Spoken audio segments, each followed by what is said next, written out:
हम लोग बात करेंगे अब डीएमिनेशन के बारे में। डीएमिनेशन का मतलब ये है कि अमोनिया का निकलना ही डीएमिनेशन होगा।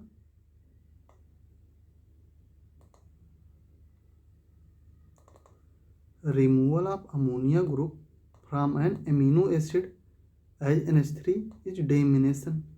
इसमें क्या होगा, एक एमिनो एसिड से अमोनिया ग्रुप लिबरेट हो जाएगा, यानी बाहर फ्री हो जाएगा। जबकि ट्रांसएमिनेशन में ऐसा नहीं होता, अमोनिया जो बनता था दूसरे वाले कीटो एसिड के कीटोनिक ग्रुप से जाके जुड़ जाता था, उसे एमिनो एसिड बना दे रहा था। Deamination result in the liberation of ammonia for urea cycle. जो इसमें अमोनिया बनता है डीएमिनेशन में, ये कहाँ एंटर कर जाता है, यूरिया साइकिल में, और क्या करता है, यूरिया सिंथेसिस करा देता है। यूरिया साइकिल हम लोग बात कर चुके हैं।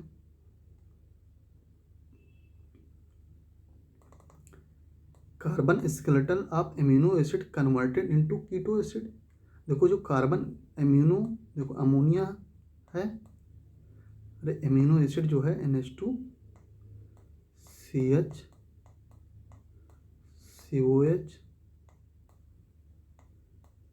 ठीक है। इसमें जो यहाँ पे R लगा दो, जो NH2 ग्रुप है ये किस में कन्वर्ट हो जाता है, अमोनिया में कन्वर्ट हो जाता है। और जो कार्बन स्केलेटल होता है इसका, कार्बन स्केलेटल किस में कन्वर्ट हो जाता है,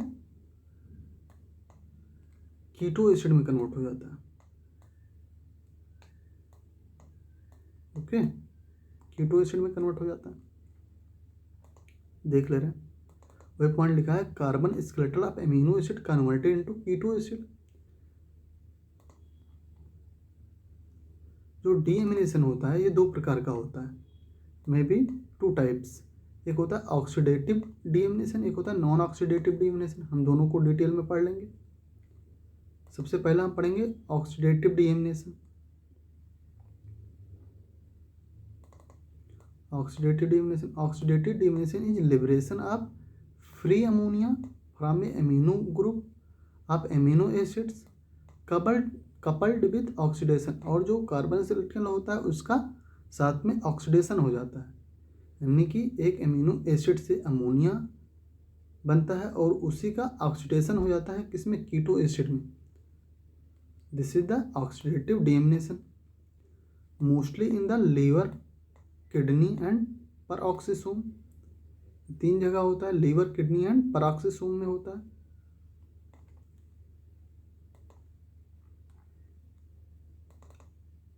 ऑक्सीडेटिव डीएमिनेशन प्रोवाइड NH3 इसमें बनता है for the urea synthesis and alpha keto acid for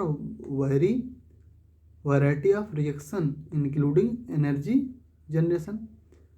में कहने का मतलब ये है, जो ऑक्सीडेटिव डीएमिनेशन होता है इसमें NH3 ग्रुप बनता है और अल्फा कीटो एसिड बनता है। NH3 ग्रुप जो होता है यूरिया साइकिल में जाके एंटर कर जाता है, जबकि अल्फा कीटो एसिड जो होता है ये वैरायटी ऑफ रिएक्शन कर सकता है। उसमें से एक जो होता है रिएक्शन होती है TCA साइकिल होती है, जिसमें ग्लूकोज बनता है इंक्लूडिंग एनर्जी जनरेशन। जैसे ग्लूकोज से क्या मिलता है, एनर्जी मिलता है। तो वही बता रहा है, जो अल्फा कीटो एसिड बनता है वो किसी भी रिएक्शन में इन्वॉल्व हो सकता है, बहुत सारे रिएक्शन है उसके लिए। जो ऑक्सीडेटिव डीएमिनेशन होता है इसमें NAD+ या FN या FAD की रिक्वायरमेंट होती है। NAD+, FMN, FAD are require. देख ले रहे हैं, oxidative deamination by glutamate dehydrogenase enzyme के द्वारा, जो कि कहाँ होता है, लीवर और किडनी में होता है। 3 जगह ऑक्सीडेटिव डीएमिनेशन होता है, लीवर, किडनी एंड पेरोक्सिसोम। तो ग्लूटामेट डिहाइड्रोजनेज कहाँ होता है, लीवर और किडनी में पाया जाता है। इसमें होता क्या है, liberation of NH3 from amino group coupled with oxidation. वही है, liberation of ammonia coupled with oxidation. Ammonia निकलेगा, ऑक्सीडेशन होगा। जैसे देखो ये क्या है, ग्लूटामिक एसिड है, नहीं ग्लूटामेट मतलब ग्लूटामिक एसिड है।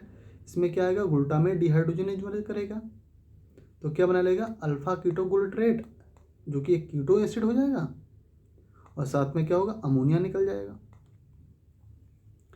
इसके बीच में क्या होगा, NADP जो होगा, NADP से क्या बनेगा, NADPH बनेगा प्लस H+ बनेगा। क्योंकि ऑक्सीडेटिव डिमेंशन में बताया गया था NAD, FMN, FAD कोई भी वर्क कर सकता है। ये पॉइंट देखना, by alpha amino acid oxidase जो कि लीवर एंड किडनी में होता है। पहला एंजाइम हम लोगों ने पढ़ लिया ग्लूटामेट डिहाइड्रोजिनेज। अब दूसरे एंजाइम के द्वारा हम पढ़ेंगे अल्फा एमिनो एसिड ऑक्सीडेज जो कि लीवर, किडनी एंड पेरोक्सिसोम तीनों में पाया जाएगा।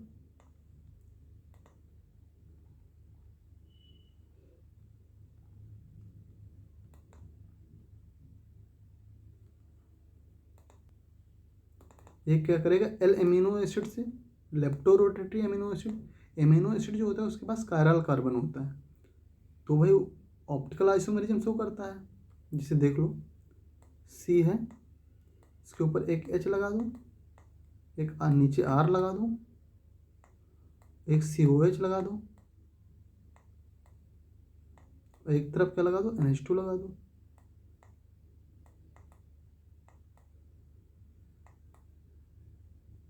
ठीक है, तो ये कार्बन क्या होगा, कायरल कार्बन होगा ना, चारों डिफरेंट ग्रुप आ गए, HRCOH NH2, तो ये क्या है, कायरल कार्बन आ जाता है। लेकिन अगर ये R की जगह पे H हो जाएगा तो दो H सेम हो जाएगा, तो कायरल कार्बन नहीं रहेगा, तो ग्लाइसिन बनता है ना।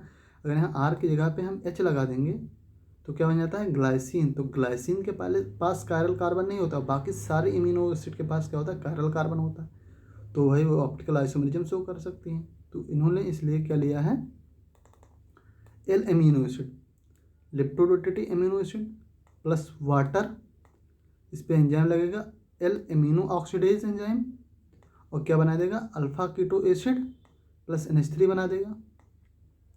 इस बीच में क्या होगा, FMN से FNH2 बन जाएगा, FMNH2।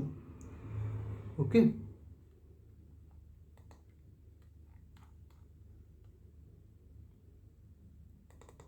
एल एमिनो एसिड पे प्लस वाटर हम क्या लगाएंगे, डी एमिनो ऑक्सीडेज लगा देंगे।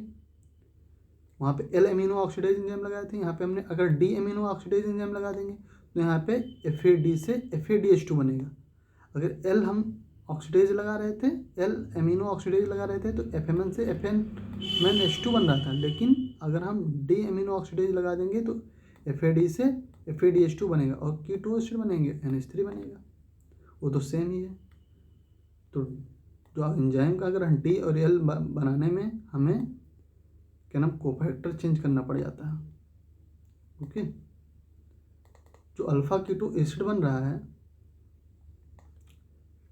इसका क्या होगा, alpha keto acid undergo transamination. Alpha keto acid का क्या हो जाएगा, ट्रांसएमिनेशन हो जाएगा, और ट्रांसएमिनेशन के द्वारा किस में कन्वर्ट हो जाएगी, एल एमिनो एसिड में। देखा था ना, जब हम ट्रांसएमिनेशन पढ़े थे तो क्या होगा, कीटो एसिड से एमिनो एसिड बन रहा था, है कि नहीं। तो भाई ट्रांसएमिनेशन में चला जाएगा कि जो अल्फा कीटो एसिड यहाँ बना है उसका ट्रांसएमिनेशन हो जाएगा, ट्रांसएमिनेशन हो जाएगा, या फिर किसमें, TCA साइकिल में एंटर कर जाएगा और ग्लूकोज बना लेगा। कुछ भी हो सकता है इसका फिट। यहाँ पे मतलब साइकिल चलाने के लिए, इसको जनरेट करने के लिए बता दिया है।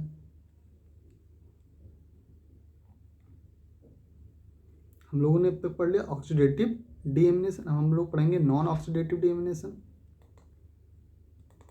जब हम लोग बात करेंगे नॉन ऑक्सीडेटिव डीएमिनेशन के बारे में, किसके बारे में बात करेंगे, नॉन ऑक्सीडेटिव डीएमिनेशन के बारे में।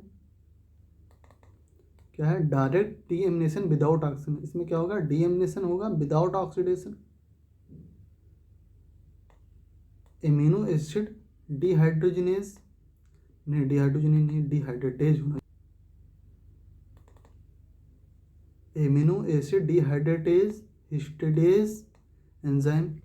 जो नॉन ऑक्सीडेटिव डीएमिनेशन होगा इसमें एंजाइम कौन लगेगा, amino acid dehydratase histidase enzyme लगेगा, catalyse by the PLP pyridoxal phosphate depend upon the dehydratase. जो इसमें कैटालिसिस होगा पायरिडॉक्सल फास्फेट जो कि डिहाइड्रेटेज एंजाइम पर डिपेंड करेगा। एक लास्ट लाइन है, एक जनरल पॉइंट है, serine, threonine and homoserine are the hydroxy amino acid. तो तीनों कंपाउंड है सेरीन, थ्रियोनिन एंड होमोसेरीन, ये क्या है, एक हाइड्रोक्सी एमिनो एसिड है। इनको क्यों बताया गया, क्योंकि भी ये क्या नाम सबस्ट्रेट का काम करेंगे, इसलिए इनका जनरल इन्फॉर्मेशन दे दिया गया। देखो सेरीन है, सेरीन पे कौन सा एंजाइम आके वर्क किया, डिहाइड्रेटेज एंजाइम, और क्या बना, पायरुवेट और अमोनिया लिबरेट हो गया। थ्रियोनिन आया, थ्रियोनिन पे कौन एंजाइम लगा, डिहाइड्रेटेज, इसमें वाटर निकल रहा है, ध्यान रखना, डिहाइड्रेटेज एंजाइम लगा रहे हैं तो वाटर निकल रहा है। थ्रियोनिन पे हम डिहाइड्रेटेज एंजाइम लगा दिए तो क्या बन रहा है, अल्फा कीटो ब्यूटारिक एसिड, और क्या निकल गया, NH3 ammonia. This is the deamination. एक कंपाउंड और है हिस्टिडीन, हिस्टिडीन पे हमने हिस्टेज एंजाइम लगा दिया, यहाँ पे वाटर नहीं निकलेगा, डिहाइड्रेटेज में वाटर निकलेगा लेकिन हिस्टेटेज में नहीं निकलेगा, और क्या बना दिया, यूरोकैनिक एसिड प्लस NH3। ठीक है, हर जगह PLP वर्क कर रहा है डिहाइड्रेटेज के साथ। दिस इज द कैटालिस्ट कह दो या कोफैक्टर मान लो मेनली।